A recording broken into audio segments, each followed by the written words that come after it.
more damage when you come down to it. But so I thought that was more why CSMs had better range damage than tax.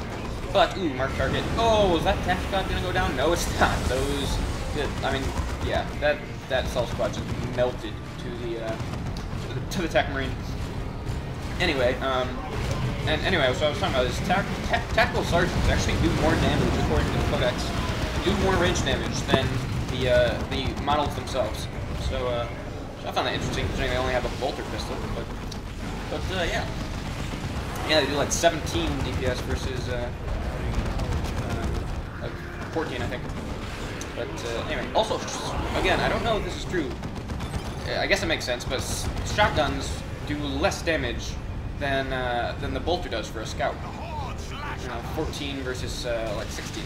So I guess it's mostly, and it's the same type. It's still piercing damage, so there's no damage change. So I don't know. It's probably for the upgrade why people get it, and there's still good damage. But anyway, so we've been seeing what I really like from Schranz fan this time around. If you look at it, both the teams kind of reversed roles in terms of tech and build orders, where last game the Space Marines went straight to tier 3, got out these big huge units because they had so many resources, and oh, this is just tragic.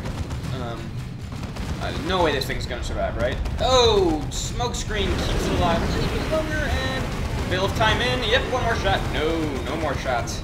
Assault Marines are gonna tie you up, and you're screwed with Razorback Survives. Just a nice little play by Colin there. DeBuGer's Devastator barely survived the Hive Tyrant attack. Got another nice fight here in the middle. Assault Marines with Sergeant versus Double Tax Pallet. Or, yeah, those are pallets. Along with Quickening, which that is just a big blue orb that seems like every now. There we go.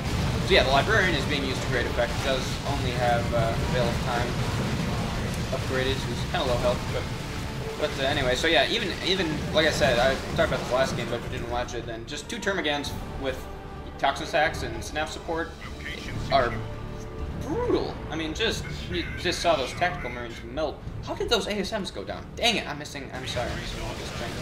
I'm such a bad caster.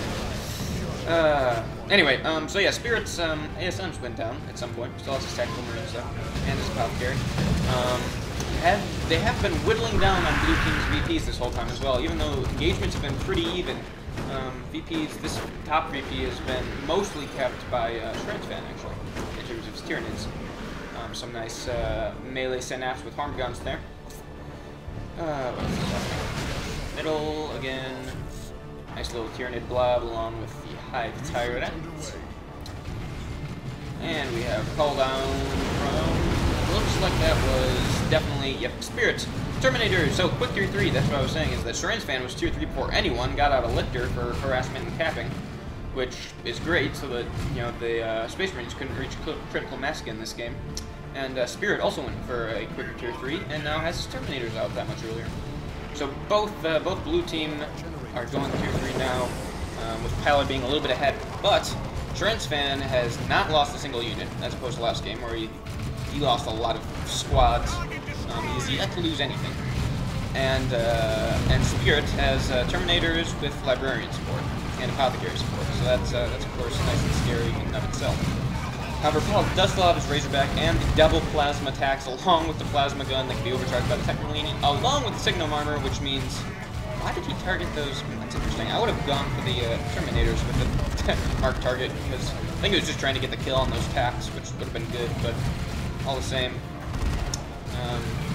Yeah, triple plasma fire. He really should be engaging with his Tactical Marine rather than his... Oh, actually, maybe not. Alright, here come the... Yes, so now Spirit has to draw back. DeBuGer has gotten the best of that one. Are those Devastators still alive? Oh, that was DeBuGer. That was Pallid. Yeah, DeBuGer's actually kind of losing the fight on the fringes where most of his units are.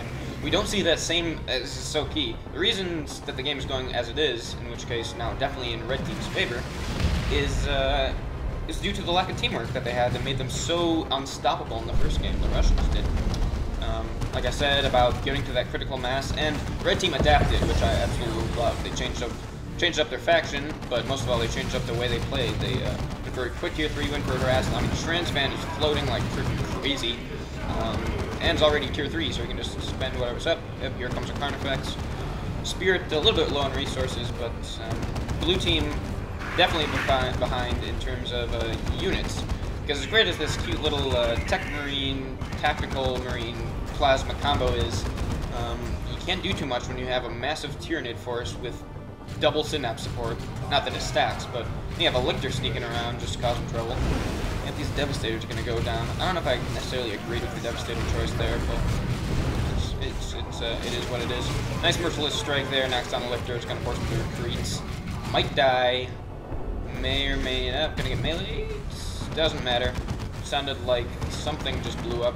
Oh, no, support. Ah, yes, Venerable Dreadnought comes down. Another Vendread from Khaled. Techmarine, in this case, I don't know. This is questionable in my opinion, whether this should have been a Terminator squad, because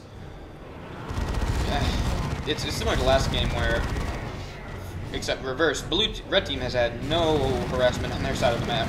And as you can see, Schranz really has free reign to do whatever he wants with his resources.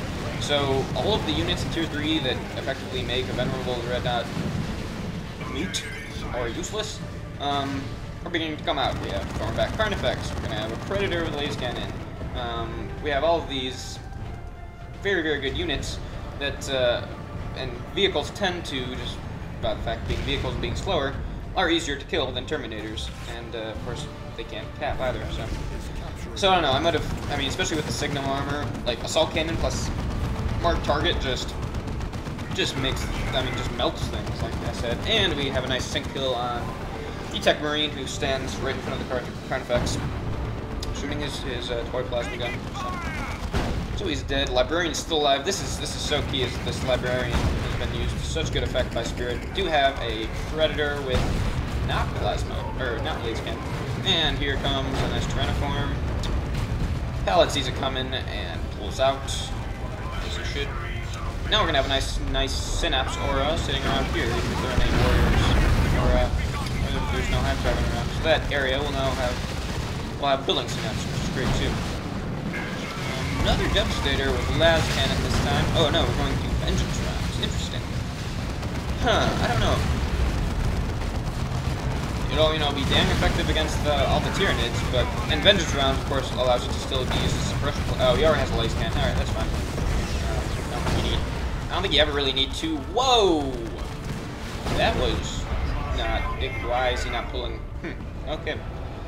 Yeah, I remember that. I just don't remember it happened so fast. Yeah, both Devastators. Yeah, and there's the GG. Oh yeah, they have a VP drain on this the entire time. So. Yes, that was quite a turnaround game for DK, and the reason that it was because they effectively did what made the Russians so good in the first game. They used teamwork. They attacked on different fronts. They didn't allow much harassment. They did push forward, and they went for a quick tier 3. Which, if both players had done that, then it would have been a more even game. If both teams had done that, but the quick tech wasn't really expected, I don't think, by the Russians. So that's how that went. Commander, of course, a much shorter game, so Commander scores aren't quite as high. But definitely everything's in the blue teams, or in the winning teams, DK's favor this time around. Yeah, unit score for DeBuGer was 7. Only 3 of his units survived. Meanwhile, we got, and Spirit didn't do quite as well as Pallid did, but resource-wise, yeah, there's one standout for Spirit. Schranz actually didn't have as many resources as Spirit did, but did manage to get that. That was probably due to upkeep, because he had that huge army that he never lost a squad on.